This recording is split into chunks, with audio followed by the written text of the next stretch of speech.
ओम नमः सिद्धेभ्य। मंगलमय मंगल करण वीतराग विज्ञान नमो ताहि जाते भये अरहंतादि महान। करि मंगल करि हों महाग्रंथ करण को काज। जाते मिले समाज सब पावे निज पद राज।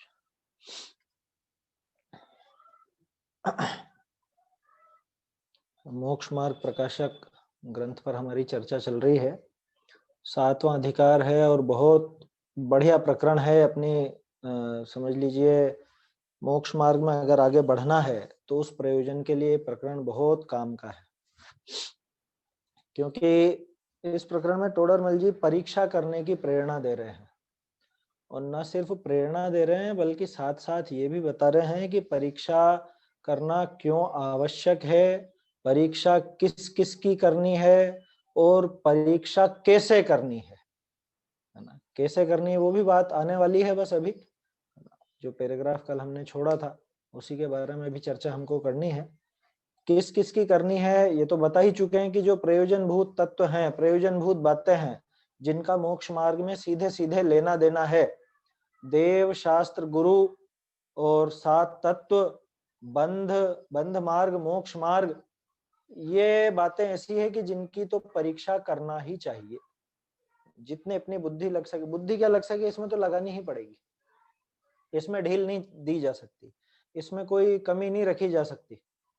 इनके बारे में तो हमको निश्चित रूप से परीक्षा करके स्वीकार करना ही पड़ेगा। बाकी अप्रयोजनभूत जो बातें हैं उनकी भी परीक्षा हो ही जाती है।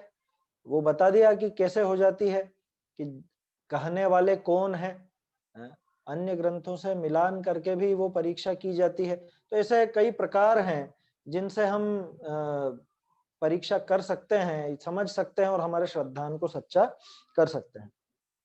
कल हमारी बात चली थी कि बहुत से लोग परीक्षा तो करते हैं लेकिन यथार्थ परीक्षा नहीं करते, सही सही परीक्षा नहीं करते। कैसी परीक्षा करते हैं कि बाहरी क्रियाओं से जैन धर्म को ऊंचा मान लेते हैं, दया से, दान से, व्रत तप उपवास आदि से, या और बातों से, उनसे प्रभावना से, और तो और अतिशय वगैरह से। कल मुझे विकल्प था और एक बात कहनी रह गई। बहुत से लोग जो अतिशय अतिशय कहते हैं ना, अतिशय, कि वो जैसे कल हमने बात की थी, रात में पानी बरस रहा है उनके ऊपर, अभिषेक हो रहा है, आंसू निकल रहे हैं, पसीना आ रहा है, नाभि हिल रही है, या और पता नहीं रंग बदल रही है प्रतिमा, ये सब अतिशय है। वैसे तो एक बात हमने कर ली थी कि 34 अतिशयों में तो इनका कोई नाम है नहीं। एक विचार और है कि अतिशय क्षेत्र किसे कहा जाता है। अतिशय क्षेत्र किसको कहते हैं? हमारे यहाँ तो एक पद्धति चल पड़ी कि कहीं से प्रतिमाएं निकली हो या कहीं पर कुछ ऐसा काम हो गया हो, जैसे 4-5 घटनाएं अपन ने देखी थी, तो वो उसको अतिशय क्षेत्र कहने लग जाते हैं लोग। आप पुराण पढ़िए, है ना, पद्म पुराण आदि में और दूसरे पुराणों में परिभाषा दी है अतिशय क्षेत्र की, कि भगवान के निर्वाण कल्याणक को छोड़कर बाकी के 4 कल्याणक जहां होते हैं उन्हें अतिशय क्षेत्र कहा जाता है। आया समझ में? माने गर्भ कल्याणक, जन्म कल्याणक, दीक्षा कल्याणक और केवल ज्ञान कल्याणक, ये जहां होते हैं उनका नाम अतिशय क्षेत्र है। तो ये अतिशय क्षेत्र नहीं है क्या? कि बिल्कुल भी नहीं है पुराणों के हिसाब से, पक्का मानना आप।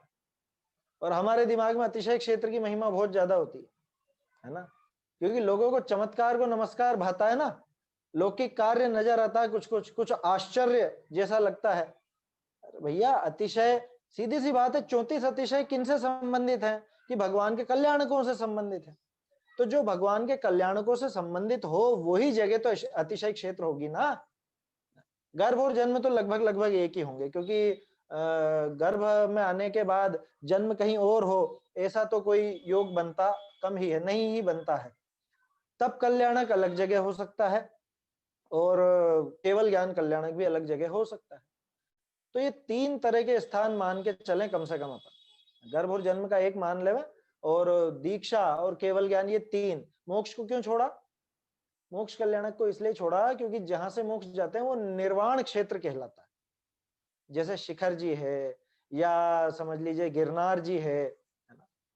निर्वाण क्षेत्र, सिद्ध क्षेत्र भी अपन कहते हैं। सिद्ध क्षेत्र सामान्य जो दूसरे अन्य केवली जहां से मोक्ष गए उनको सिद्ध क्षेत्र कह देते हैं, और तीर्थंकर जहां से मोक्ष गए हैं उन्हें निर्वाण क्षेत्र कह दिया जाता है। कैलाश, गिरनार और क्या बोलते हैं पावापुरी और समेत शिखर तो है ही सही, तो इनको हम निर्वाण क्षेत्र कहते हैं, और बाकी सब सिद्ध क्षेत्र हैं जहां से मोक्ष गए। और अतिशय क्षेत्र की जहां बाकी के 4 कल्याणक हुए हों वो अतिशय क्षेत्र है। ये एक विकल्प आया था मन में इसलिए मैंने बता दिया, अपने विषय से इसका लेना देना नहीं है। लोग मतलब कम से कम हमारा दिमाग तो साफ हो कि हम अतिशय किसको मानते हैं। आप सोचो ना, आचार्यों ने अतिशय किसको लिखा? 10 जन्म के अतिशय, 10 ज्ञान के अतिशय हैं, 14 देवकृत अतिशय, वो सब भी उनके इन कल्याणकों से संबंधित ही होते हैं। ये होते हैं अतिशय तो। और हमने अतिशय किनको बना दिया? जो दोष है। पसीना आ रहा है, आंसू निकल रहे हैं, रात में अभिषेक हो रहा है, या वो प्रतिमा हिलने लग गई है, रंग बदल रही है, ये अच्छी बातें नहीं है, दोष है ये। अब इनमें अतिशय जैसा है क्या? मुझे ये तो समझ में आज तक समझ में नहीं आया। इनमें अतिशय जैसा क्या है? ऐसी क्या चीज है जिसको आप अतिशय के नाम से, या कुछ ऐसा चमत्कार? आमतौर पे जो चीज नहीं दिखती वो नजर आ रही है तो उसको अतिशय कहने लग गए। अरे आमतौर पर भूकंप भी नहीं होते हैं, अब कभी भूकंप आ जाएगा तो उसको अतिशय कहने लगेंगे क्या? आमतौर पर तो हमारे यहाँ बाढ़ आज तक नहीं आई, तो बाढ़ आ जाएगी तो उसको अतिशय कह देंगे क्या? थोड़ा गंभीरता से हमको विचार करना चाहिए, है ना। महिमा कम करने वाली बात नहीं, लेकिन अतिशय नाम किसका, अतिशय किसे कहना और किस वजह से भगवान पूज्य है, खास बात तो यह है। क्योंकि परीक्षा करने निकले ना हम भगवान की, देवशास्त्र गुरु की, 7 तत्व की परीक्षा करने निकले, तो कम से कम सही सही परीक्षा हो, इसका हमको ध्यान रखना चाहिए। कल बात हुई थी तो प्रश्न उठे कि भाई फिर अन्य मत में ऐसे नहीं मिलते हैं, ऐसा उसने कहा था। तो क्या जवाब दिया था टोडरमल जी ने? कि कुछ ना कुछ अंश तो मिलता ही है ना, थोड़ा बहुत अंश तो वैसा मिलता ही है। तो ये सही परीक्षा का कारण नहीं है, ये सही परीक्षा नहीं करी। तो सही परीक्षा कैसे होगी, अब ये बात चलनी है ना। ये पैराग्राफ अपने को देखना है। मुझे कल विकल्प आया कि लगभग सारी लाइनें अपन पढ़ ही रहे हैं, तो मैं ढूंढारी से ही पूरा पढ़ूंगा, है ना। बीच में अपन कभी कभी पढ़ते थे, लेकिन अब मैं लगभग पूरा ही ढूंढारी से पढ़ूंगा, और जहां हमको चर्चा करनी होगी, कोई विशेष बात होगी तो मैं उस पर जोड़ देंगे, और कुछ छोड़ने जैसा विषय होगा तो फिर छोड़ेंगे। अभी तो लेकिन नहीं है, अभी छोड़ने जैसा कम से कम 5-10 पेज तक तो कुछ भी विषय नहीं है, एक लाइन भी ऐसी नहीं है जो बिना चर्चा के छोड़ी जाए। चलिए पेज नंबर 218 आप निकाल लीजिए, वहां पे बीच में आपको मिलेगा तो कैसे होती है। मैं ढूंढारी से पढ़ रहा हूं। आप लोग एक काम और कर सकते हैं, ये ढूंढारी का जो ये हस्तलिखित है, अगर इसका आपको अभ्यास करना है तो ये आपको उपलब्ध हो सकती है ऑनलाइन, है ना। तो अगर आप इसमें भी देख करके पढ़ने की कोशिश करें तो समझ में आ सकती है, ऐसा मुझे लगता है। तो अगर किसी को चाहिए तो वो हमसे संपर्क कर सकते हैं। विनीत जी हैं, मैं हूँ, संजय जी हैं, कोई भी। अब तो बहुत जगह हमने प्रचारित कर दी है, तो आपको ऑनलाइन आप मोबाइल पर और किसी पर भी आप देख सकते हैं। खैर अभी तो अपन ये विषय देखते हैं। तो कैसे होई, यहाँ ये प्रश्न किया, तो कैसे होती है? जिन धर्म विषय सम्यक दर्शन ज्ञान चारित्र मोक्ष मार्ग कया है, तहां साचे देवादिक का व जीवादिक का श्रद्धान किए सम्यक तो हो ही, वा तिनको जाने सम्यक ज्ञान हो। यह एक छोटा सा संशोधन है, ये जो वे लिखा हुआ है ना, वे नहीं है ये। आप सोचिए लाइन ही बिल्कुल अलग बन जाएगी। वे उनको जानने से सम्यक ज्ञान होता है, ये क्या है? वे उनको, वे बनेगा ही नहीं। वाह है, वाह माने अथवा, तो वह लिख सकते हैं आप, या फिर या भी लिख सकते हैं। फिर से पढ़ता हूं। तहां साचे देवादिक का व जीवादिक का श्रद्धान किए सम्यक तो होई, एक। दूसरा, वह तिनको जाने सम्यक ज्ञान होई। तीसरा, वह साचा रागादिक मिटे सम्यक चारित्र होई। जैसे इन एक मिनट। सो इनका स्वरूप जैसे जिनमत विषय निरूपण किया है, तैसे कहीं निरूपण किया नहीं। वह जेनी बिना अन्य मति ऐसा कार्य कर ही सकते नहीं, ताते यह जिन मत का सांचा लक्षण है। इस लक्षण को पहचानी जे परीक्षा करे तेई श्रद्धानी है। इस बिना अन्य प्रकार करी परीक्षा करे है ते मिथ्या दृष्टि ही रहे है।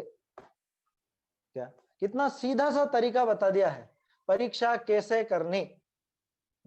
माने सीधा सा सवाल है कि आपको जैन धर्म की क्या महिमा आती है, पूछिए। मतलब किसी से पूछ लिया जाए, हमसे पूछ लिया जाए, भैया क्या क्या विशेष बात है जैन धर्म में, क्या क्या क्यों महिमा आती है आपको, क्यों जाते हो जिनेंद्र भगवान के दर्शन करने, क्यों आपको लगता है कि सच्चे शास्त्र और सच्चे गुरु यही हैं, ऐसी क्या खास बात है। तो बहुत से लोगों के पास तो जवाब ही नहीं होगा। ये जवाब है इस बात का। चाहे तो आप यहाँ पे एक साइड में छोटा सा प्रश्न लिख सकते हैं कि जैन धर्म की महिमा क्यों, या जैन धर्म ही सच्चा क्यों, या जैन धर्म की महिमा किस प्रकार आनी चाहिए। बच्चों को बचपन से ये चीज सिखाएं। क्यों कह रहा हूं मैं ऐसा, मैं असली बिल्कुल आपको असली बात बताता हूं। मेरे पिताजी जो थे, मतलब हैं पिताजी, तो वो मेरी उम्र तक समझ लीजिए 35-36 साल की, हाँ लगभग लगभग इतने रहे होंगे, तब तक वो मंदिर तक नहीं जाते थे, नहीं जाते थे।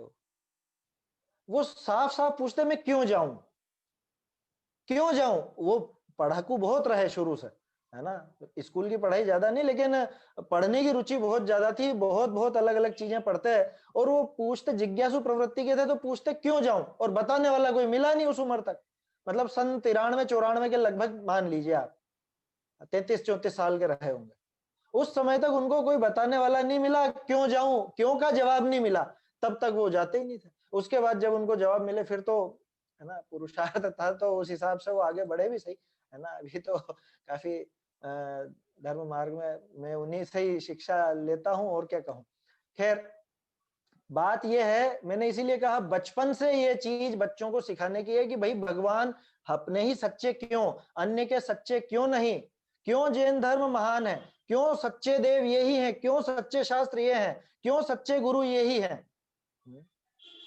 ये बचपन से सिखाने की बात है।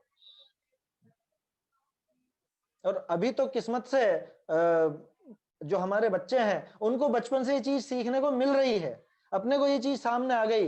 ये पूज्य गुरुदेव का प्रताप है, आया समझ में। ये गुरुदेव श्री का प्रताप है कि जो ये धारा अब चल पड़ी इतनी ज्यादा। नहीं तो अभी भी आप पूछ लीजिए, जो एक सामान्य जैन हो ना, उससे पूछिए कि भाई तुम इनके दर्शन क्यों करते हो, कारण बताओ क्यों करते हो।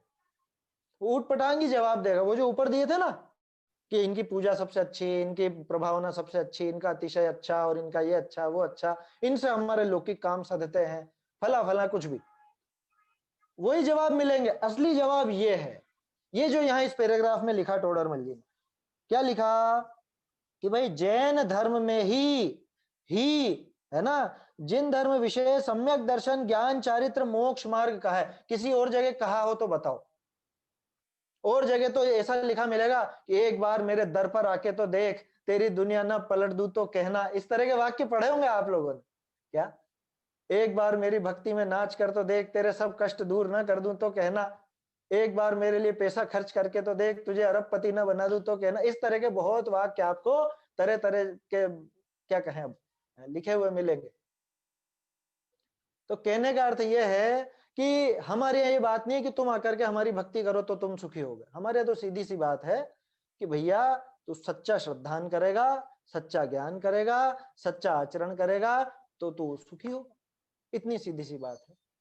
जैन धर्म में तो सम्यक दर्शन ज्ञान चारित्र को मोक्ष मार्ग का है। सबसे पहला सूत्र ये लिखा हमारे यहाँ, सम्यक दर्शन ज्ञान चारित्राणी मोक्ष मार्ग है, सबसे पहला सूत्र।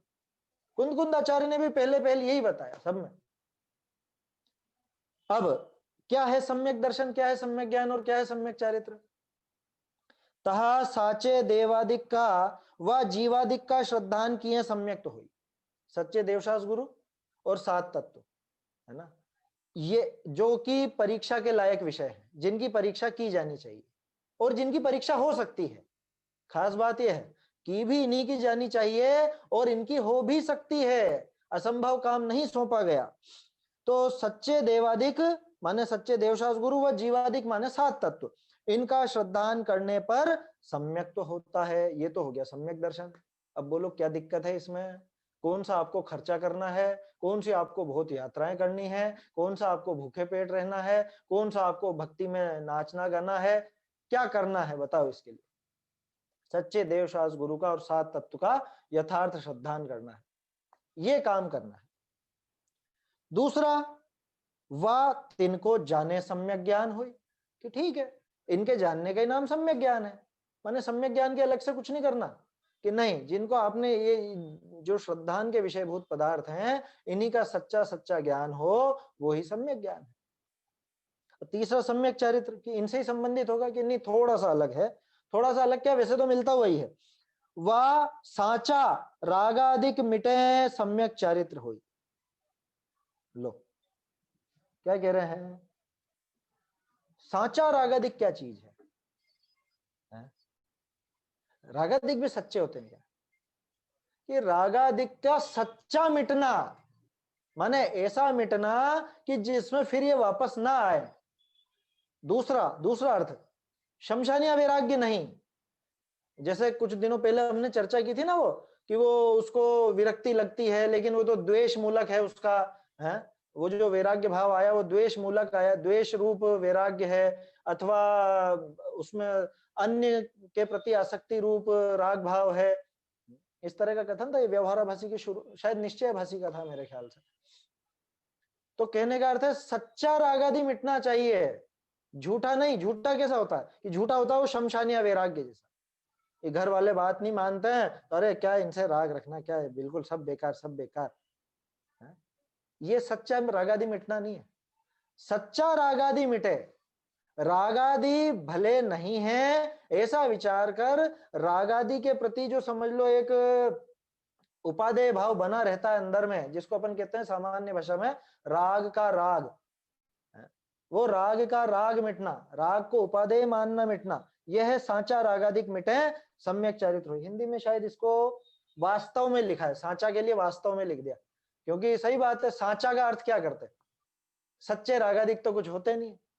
इसको ऐसा कर सकते हो, रागादिक के वास्तव में मिटने पर, या ठीक है वो लिखा हुआ जो सही है, अनुवाद बिल्कुल सही है, वास्तव में रागादिक मिटने पर, शमशानिया नहीं, वास्तव में कोई कारण लौकिक कारण पाकर नहीं, अपना भला करने के लिए वास्तव में रागादिक मिटने पर ही सम्यक चरित्र होता है। ये बात पहले भी कह आए हैं, रागादि मिटने का श्रद्धान उसका नाम सम्यक दर्शन, रागादि जैसे मिटे वैसा ज्ञान सम्यक ज्ञान, और जिस प्रकार मिट जाए वो सम्यक चरित्र, वही बात यहाँ है। सो इनका स्वरूप, अभी खास बात नहीं आई, अभी तक तो ये बात आई है कि सम्यक दर्शन ज्ञान चरित्र जैन दर्शन में दिखाया है, तो अन्य मत में भी तो मोक्ष मार्ग बताते हैं, क्योंकि मोक्ष और मोक्ष मार्ग ये तो जैन दर्शनों की विशेषता है, सॉरी भारतीय दर्शनों की विशेषता है। भारत में जितने भी दर्शन हैं, सांख्य योग वैशेषिक है ना, नैयायिक मीमांसक वगैरह, ये सब भी मोक्ष और मोक्ष मार्ग की मीमांसा करते हैं। इन सबके यहाँ पे मोक्ष नाम का कुछ पदार्थ है और उसका तरीका भी कुछ ना कुछ बताया है। जैसे कहीं पे बताया कि ज्ञान शून्य हो जाना मोक्ष है, आया समझ में? ऐसे भी मत है, ज्ञान से आकुलता होती, जितना जानते उतना ही टेंशन, है ना, क्या more study more tension, no study no tension, वैसा वाला हिसाब है कि जितना जानोगे उतने दुखी हो गए, ज्ञान से शून्य हो जाए तो वो मोक्ष हो गया। ऐसे ऐसी मान्यताएं हैं, 5वें अधिकार में उनकी चर्चा आई थी, लेकिन वो अपन ने अन्य मत की मीमांसा ज्यादा पढ़ी नहीं। तो जैसा इनका स्वरूप जैसे जैन मत में निरूपण किया है तैसे कहीं निरूपण नहीं किया, ये है विशेषता जैन धर्म की, जिसकी वजह से हम जैन धर्म को ही सच्चा कहते हैं। ये वो विशेषता है जिसकी वजह से हम जिनेंद्र भगवान के अलावा अन्य किसी को नमस्कार नहीं करते। ये वो विशेषता है जिसकी वजह से सच्चे शास्त्र और सच्चे गुरु जो हैं इन्हीं को हम सच्चा मानते, अन्य को नहीं मानते, क्योंकि वो इस तरह का निरूपण नहीं करते। कहने का अर्थ यह है कि ऐसी सच्ची बात आपको दुनिया में कहीं नहीं मिलेगी। ये बचपन से सिखाए हम बच्चों को कि यहीं क्यों नमस्कार करना, क्योंकि इन्होंने ही सच्ची बात बताई है, इनके अलावा दुनिया में कोई नहीं है सच्ची बात बताने वाला। माने जो भी वीतरागी और सर्वज्ञ हैं वो ही बताएंगे। ऐसा नहीं कि अकेले एक भगवान का नाम ले लो। आप तो वो सोचे महावीर भगवान ने बताया तो क्या आदिनाथ जी ने नहीं बताया क्या? अरे जितने भी वीतरागी और सर्वज्ञ, हमारे यहाँ तो अरहंत पद को नमस्कार किया, देव कहा ना, देव, तो देव में सभी देव शामिल हैं, जो भी सच्चे देव हैं वो सभी देव इसमें शामिल हो जाते हैं। जिनमत विषय जैसे सो इनका स्वरूप जिनमत विषय जैसा निरूपण किया है तैसे कहीं अन्य निरूपण किया नहीं। वाह, दूसरी बात, जैनी बिना अन्य मति ऐसा कार्य कर सकते नहीं। लो, क्या मतलब कि वो जो सम्यक दर्शन, सम्यक ज्ञान और सम्यक चारित्र बताया, ये किसी अन्य मत वाले को हो ही नहीं सकता। ये तो पक्षपात हो गया है, ये तो पक्षपात हो गया। अच्छा, जैनियों की इस पे क्या वो मिल्कियत हो गई क्या? इस पे कोई मालिकाना अधिकार हो गया क्या कि जैनी सम्यक दर्शन कर सकेगा, अन्य नहीं कर सकेगा? कि भैया यहाँ पे जैन कुल से लेना देना नहीं है। यहाँ पे तो जैन की परिभाषा क्या है? बाल बोध भाग 3 में शायद इंद्रियों वाला पाठ है, जो जिन आज्ञा को माने सो जैन। तो जो भी ये बात स्वीकार करेगा उसे सम्यक दर्शन होगा, वो जैन बनेगा। यहाँ पे कोई जैन माँ बाप से पैदा हुआ हो उसी का नाम जैन नहीं है। हमारे यहाँ तो वो मेंढक जैन बन गया, वो शेर जैन बन गया, वो महामत से जैन बन गया, वो 7वें नरक का नारकी जैन बन गया। आया समझ में? तो ऐसी बात है।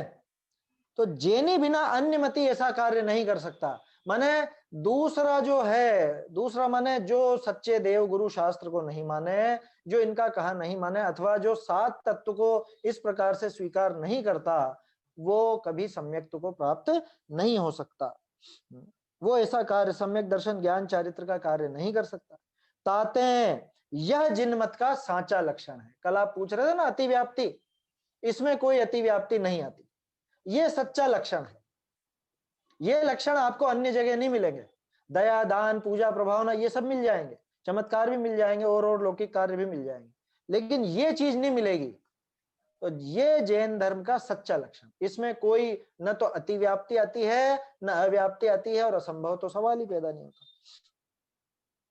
ताते यह जिनमत का सांचा लक्षण है। इस लक्षण को पहचानी जे परीक्षा करे ते ही श्रद्धानी है। जो इस लक्षण को पहचान करके श्रद्धा करते हैं, जो इस लक्षण को स्वीकार करते हैं और इसी तरह से परीक्षा करते हैं, वो ही वास्तव में श्रद्धानी है। बाकी कोई जयकारा लगाने से श्रद्धानी नहीं हो जाता, है ना? कि महावीर भगवान की जय, तो हो गए महावीर स्वामी के भक्त। पूछो जरा उनसे, जय जिनेन्द्र, जय जिनेन्द्र, जिनेन्द्र का अर्थ क्या है? मालूम ही नहीं, जिनेन्द्र का अर्थ मालूम नहीं। जिसको जिनेन्द्र का अर्थ नहीं मालूम, जिसको जैन धर्म का लक्षण नहीं मालूम, जिसको अरहंत किसे कहते हैं ये नहीं मालूम, अब वो चाहे नमो अरहंताणम बोले चाहे नमो गृहस्थाणम बोले, क्या फर्क पड़ता है?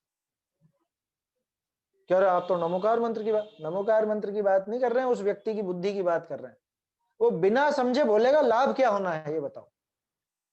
मुझे कई बार हंसी आती है देख करके, लोग बाग वो एक वो लगा के रखते हैं टेप।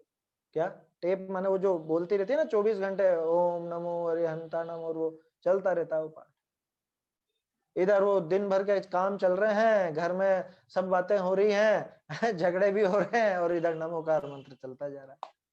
5 इंद्रिय के विषय भोग सब हो रहे हैं और नमोकार मंत्र चलता जा रहा है।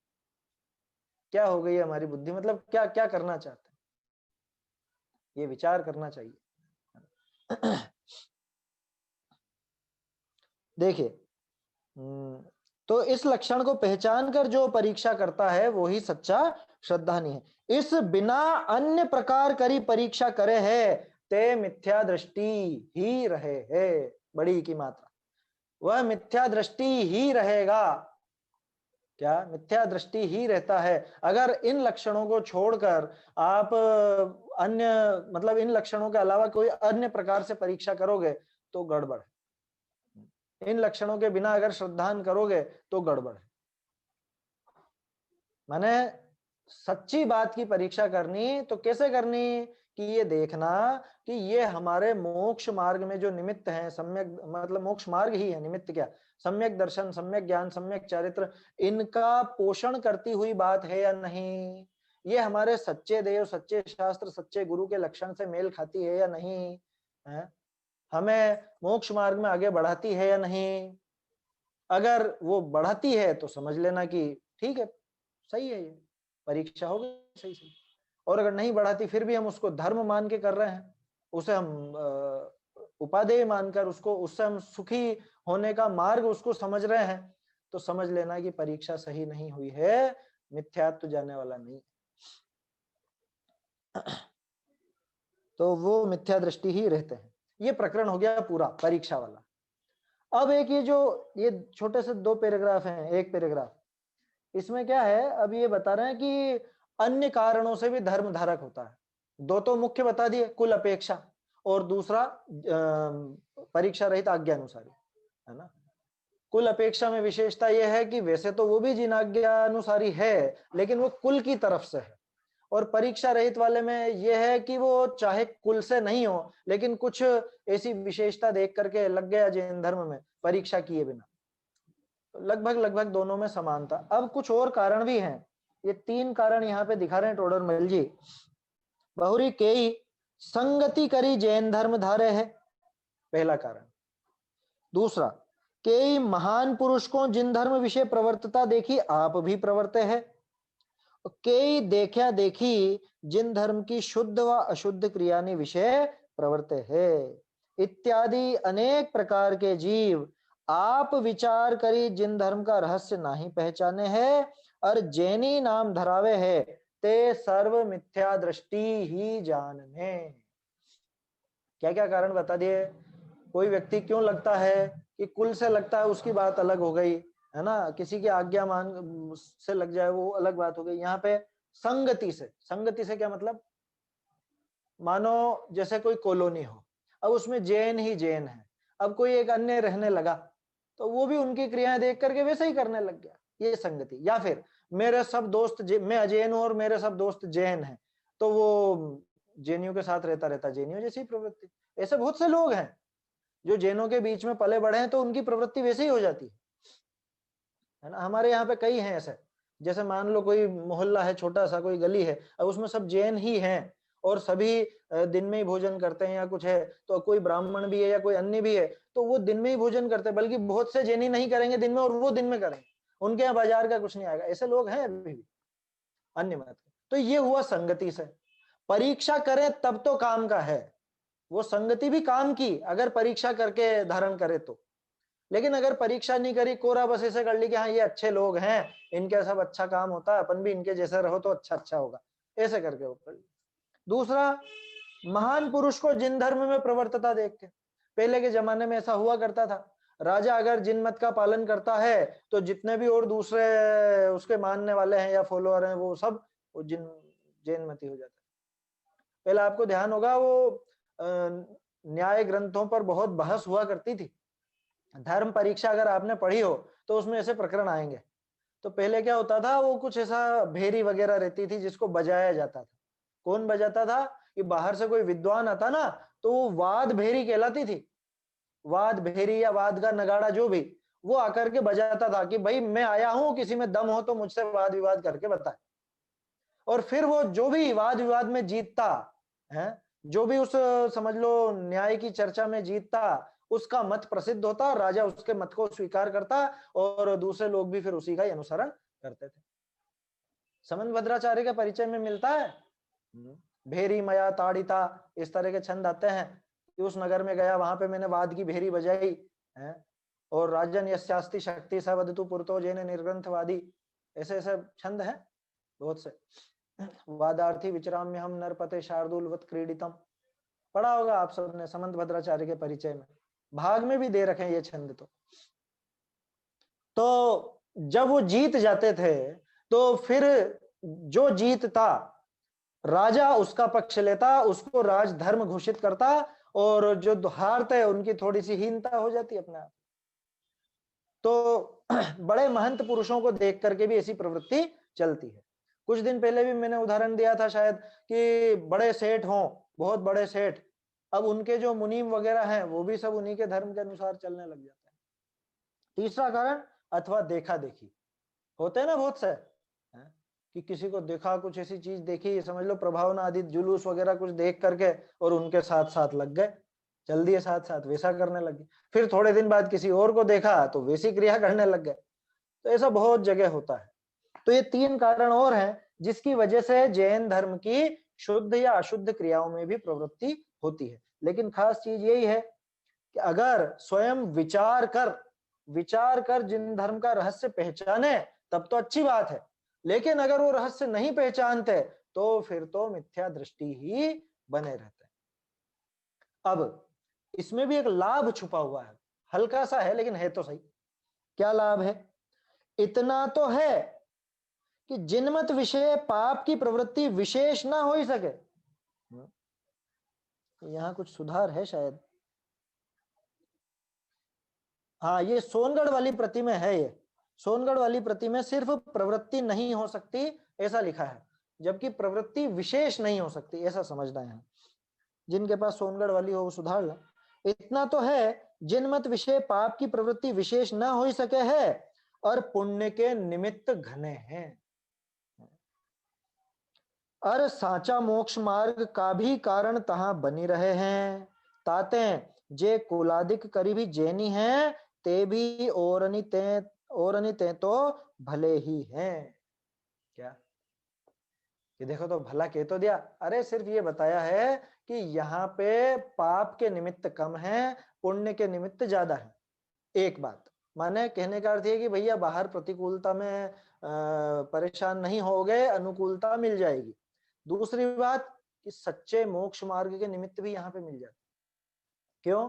कि सच्चे देवशास्त्र गुरु तो आखिरकार यही है ना, सच्ची जिनवाणी सच्ची बात तो यहीं पर ही मिल रही है ना, तो यहाँ निमित्त तो है।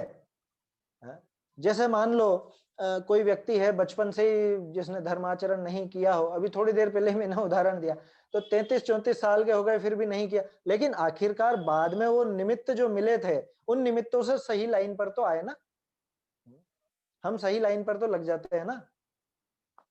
कई बार बहुत से लोग कहते हैं कि आप ये बच्चों की पाठशाला वगैरह, जब हम लोग लिया करते थे पहले पाठशाला लेते हो, हमने एक साथ 50-50 बच्चे भी पढ़ाए हैं अलग अलग कक्षाओं के, इतनी अच्छी लगती थी पहले पाठशाला। और जो बच्चे आते थे उनमें से 2-3 को छोड़ दो तो बाकी के माता पिता तो मतलब उनका कोई जैन अनुकूल आचरण नहीं था, साफ शब्दों में कहूं तो। अब उनमें से बहुत से बच्चे तो आज भी सही सही धर्म का पालन करते हैं और बहुत से नहीं करते हैं। तो बहुत से कहते हैं कि क्या फायदा, इतनी इतनी मेहनत करो और ये बाद में तो आखिरकार सुनेंगे तो अपने माँ बाप की है। क्या मतलब? कह रहे इनके घर में जो चलेगा वही चलेगा ना, आप इतना सिखा भी दोगे, आप इनको सिखाओगे भैया आलू प्याज नहीं खाना, आप इनको सिखाओगे रात्रि भोजन नहीं करना, पटाखे नहीं चलाने, अब इनके माँ बाप इनको खिलाएंगे तो क्या नहीं खाएंगे क्या? हाँ, ये हो सकता है कि बचपन में तो वो जैसा भी उनके माता पिता आचरण कर रहे हैं वैसे करें, लेकिन ये कहीं ना कहीं तो इनके दिमाग में क्लिक करेगी, कभी ना कभी तो करेगी ये बात। दूसरी बात, आज भले ये वापस बिगड़ चुके हों या फिर वो मार्ग छोड़ चुके हों, लेकिन कभी ना कभी तो इनको सच्चे देवशास्त्र गुरु का योग मिलेगा और फिर से वो पूर्व संस्कार जागृत हो जाएंगे। और ऐसा होता है, मैंने देखे, बहुत से देखे, इसलिए वो निरर्थक नहीं है प्रयास, है ना। बच्चों की पाठशाला और ये चीजें, ये बहुत काम की चीजें हैं, ये निरर्थक प्रयास नहीं है ना। और आप सभी से तो कोई कहता नहीं है कि आप पाठशाला चलाओ, आपसे तो इतनी अपेक्षा की जाती है कम से कम अपने बच्चों को तो संभालो, है? कम से कम अपने बच्चों को तो हम समझाएं, उनको तो सिखाएं, इतनी अपेक्षा रखी जाती है। और वो भी एक विकल्प है, फोर्स तो किसी पर किया नहीं जा सकता है? करेंगे तो सब अपने मन का ही करेंगे सब अपने मन का, माने ये सोचकर आप बच्चों को ढील मत देना, करेंगे मन का माने मैं जैसे आपसे कह रहा हूं तो मुझे विकल्प आया तो कह ही तो सकता हूँ, कोई जबरदस्ती आपको ये तो नहीं कर सकता कि आप अपने बच्चों को सिखाइए, आप अपने बच्चों को डांटिए या आप अपने बच्चों की ये चीजें छुड़ाइए, ऐसा जबरदस्ती तो नहीं किया जा सकता। विकल्प आता है सो वो बात कह दी जाती है, कहने में आ जाती है और किसी को जम जाती है। तो ये सब क्यों हुआ? लेकिन ये सच्चे देव शास्त्र गुरु का निमित्त बना रहता है, सच्चे मोक्ष मार्ग का निमित्त इस प्रकार से बना रहता है और कभी ना कभी वो फिर से धर्म मार्ग में सही सही लग जाता है। इसलिए इतना तो है कि अन्य मतों की अपेक्षा ये अच्छा है, ये ठीक है, औरों से तो भला है। क्यों है भला? कि यहाँ पे निमित्त मिल जाता है। दोनों कारण दे दिए कि एक तो पाप के निमित्त ज्यादा नहीं है, क्योंकि जैन कुल में पैदा हुआ है तो एकाएक इतना विपरीत आचरण तो नहीं होगा, एकाएक तो नहीं होगा। अब फिर भी किसी का हो तो हो, क्योंकि देखने में आते हैं बहुत से जैनी मांस आदि खाने लग जाते हैं, शराब आदि पीने लग जाते हैं, तो अब क्या किया जाए उसका, वो तो हर जगह अपवाद तो होता ही है, लेकिन एकाएक तो नहीं होता है ना। तो पाप के निमित्त कम है, पुण्य के निमित्त ज्यादा है, और सबसे खास चीज मोक्ष मार्ग के निमित्त भी यहाँ पर ही मिलते हैं, अन्य जगह नहीं मिलते। इसलिए कभी भी अपने जैन होने पर हीनता महसूस नहीं करना, है ना। उसमें ऐसा नहीं सोचना कि अरे यार क्या अपन जैन कुल में पैदा हो गए। मैंने देखा बहुत सौ को इस तरह की बात करते हुए, आज जैन ही नहीं होते तो कम से कम सब चीजें खा पी तो सकते थे, हैं, मौज तो उड़ाते। उनको पता नहीं किसमें मौज लगता है, मतलब उसने खुद को जो वो समझ लीजिए पुण्य का उदय उसका है, उसकी कीमत अभी उसको पता नहीं है।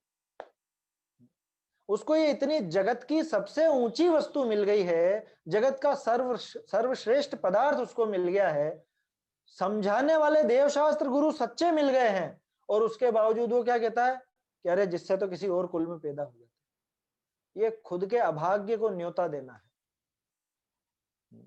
बहुत से लोग क्या करते हैं कि अरे अपने जीनियों को नौकरी तो मिलती है नहीं, है, दूसरों को जिससे अच्छा तो एससी एसटी में पैदा हो जाता है, कि चिंता मत कर, आगे से तू वही बनने वाला है, आगे से तेरा भाग्य समाप्त होने वाला है, क्योंकि तुझे तो पसंद आया ही नहीं है। भाई जैन धर्म मिला है अनंत सुखी होने के लिए। ये जरा जरा सी चीजें देख करके और थोड़ा सा पांच इंद्रिय के विषय भोगों को देख करके तू अगर जैन कुल की ही निंदा करने लगेगा, या जैन धर्म को हीन समझने लगेगा, या अपनी हीनता उससे समझने लगेगा, तो आगे से तो तुझे संगीपना तक नहीं मिलने वाला। ये विचार कर लेना। उच्च गोत्र और नीच गोत्र जो है ना बहुत से लोग, मैं पहले सोचा करता था ये उच्च गोत्र और नीच गोत्र तो सिर्फ मनुष्यों में लगेगी, बाकी में कैसे लगेगी।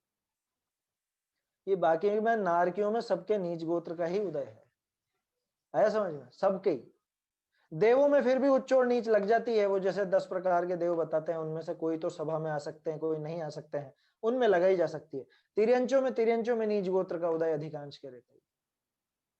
तो आपको उच्च गोत्र के उदय से जैन धर्म मिला, जैन शासन मिला, और आप उसमें अपनी हीनता समझते हो, तो आगे समझ लेना ऐसी ही दशा मिलनी है कि जहां पे नियम से ही नीच गोत्र होती है। मनुष्य बन के नीच गोत्र मिले ऐसा नहीं, नीच गोत्र ही जहां होती है ऐसी ऐसी दशा मिलने वाली है।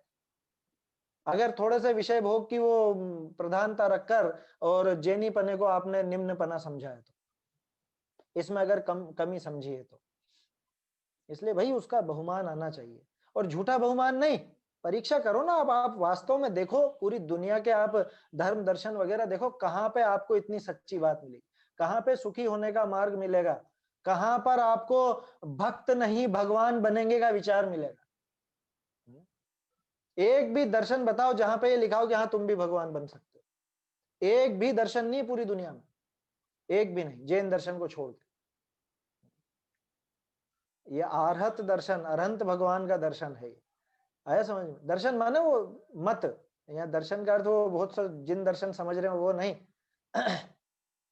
तो जैन शासन जो है ये बहुत भाग्य से मिला है, इसका सदुपयोग करना चाहिए, इतनी बात है। अब है थोड़ी सी खतरनाक बात। धर्म तो धारण किया, लेकिन किस लिए किया? सांसारिक प्रयोजनार्थ धर्म धारक व्यवहार बस। धर्म का धारक तो है, लेकिन किस लिए? कि सांसारिक प्रयोजनार्थ, संसार के प्रयोजन से। वो कुल अपेक्षा वाला और ये परीक्षा रहित आज्ञानुसारी, और ये जो दो तीन बताए अभी, संगति से, देखा देखी, महान पुरुषों को देखकर, इनमें तो फिर भी थोड़ी बहुत पुण्य की संभावना है उसके भावों के हिसाब से। ये पूरी तरह से पापी नहीं, और यहाँ पे मोक्ष मार्ग मिलने की भी संभावना बनी रहती। लेकिन ये जो है ना सांसारिक प्रयोजनार्थ, ये नितांत पापी है, नितांत पापी। क्यों है वो देखते हैं। बहुरी एक सेकंड। बहुरी जे जीव कपट करी आजीविका के अर्थ व बड़ाई के अर्थ व किछु विषय कषाय संबंधी प्रयोजन विचारी जैनी हो है, ते तो पापी ही है। अति तीव्र कषाय भय ऐसी बुद्धि आवे है, उनका सुलझना भी कठिन है। जैन धर्म तो संसार का नाश के अर्थी से ही ये है, ता करी जो संसारिक प्रयोजन साध्या चाहे, सो बड़ा अन्याय करे है, ताते ते तो मिथ्या दृष्टि है ही। वो तो मिथ्या दृष्टि है ही। लो क्या क्या कारण बताए।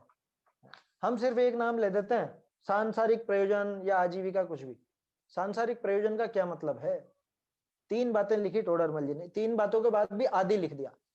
पहली बात आजीविका के लिए, दूसरी बात बड़ाई के लिए, तीसरी बात कुछ विषय कषाय संबंधी प्रयोजन, है ना। ये तीसरे वाले थोड़े कम ही मिलेंगे, क्योंकि यहाँ तो विषय कषाय का प्रयोजन कम ही है। जैन दर्शन में तो विषय कषाय का पोषण नहीं होता है एकाएक। फिर भी हमारे कुछ काम ऐसे होने लग गए आजकल जिनमें विषय कषाय का पोषण भी बहुत होता है।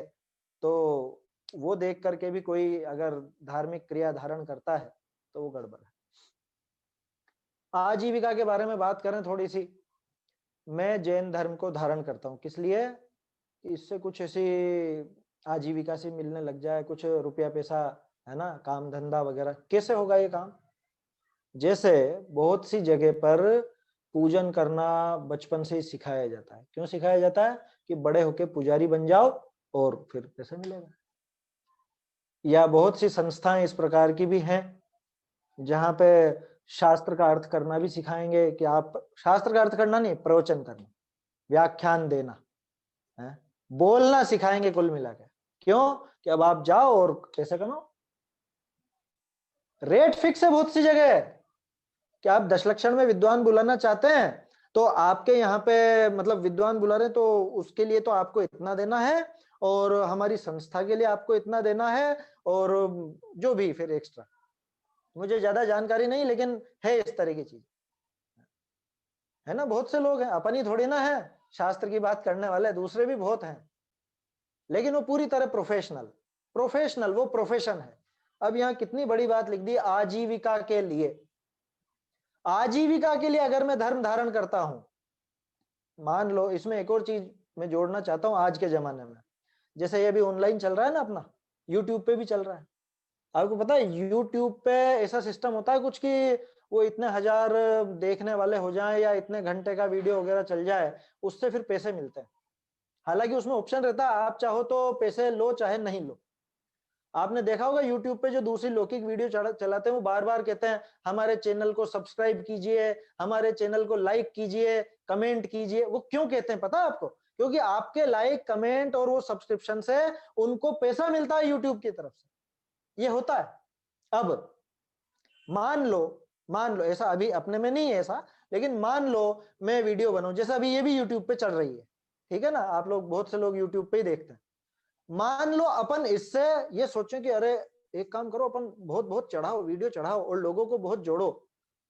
मैंने ऐसे ऐसे लोगों के बारे में सुना है और देखा है कि जो खुद का जैसे चैनल है या खुद का वो है, तो जैसा आप बात करने लगे कि अरे मोबाइल दिखा ना, तो खट से आपके मोबाइल में वो खुद का सब्सक्रिप्शन करा देंगे या खुद का वो कर लेंगे।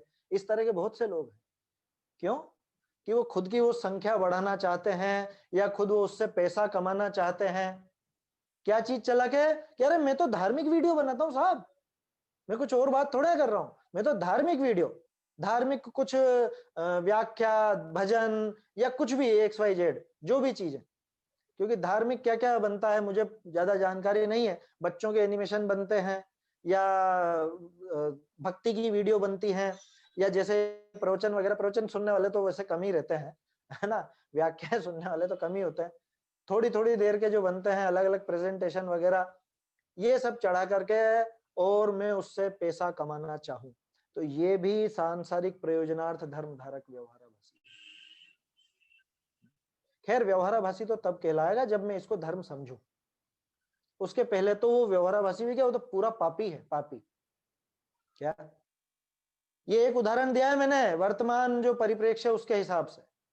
अब एक जो बात हमने की कि वो पूजन करना सीख गया, मैं पुजारी की एक तरह से मैंने वो क्या कहें, डिग्री विग्री तो होती नहीं, पुजारी का वो कोर्स कर लिया, यूं समझ लीजिए, या प्रवचनकार का कोर्स कर लिया। और अब मैं जहां जाऊं वहां पे अपेक्षा रखूं, या ये तय करके ही जाऊं कि साहब इतने रुपए लगेंगे।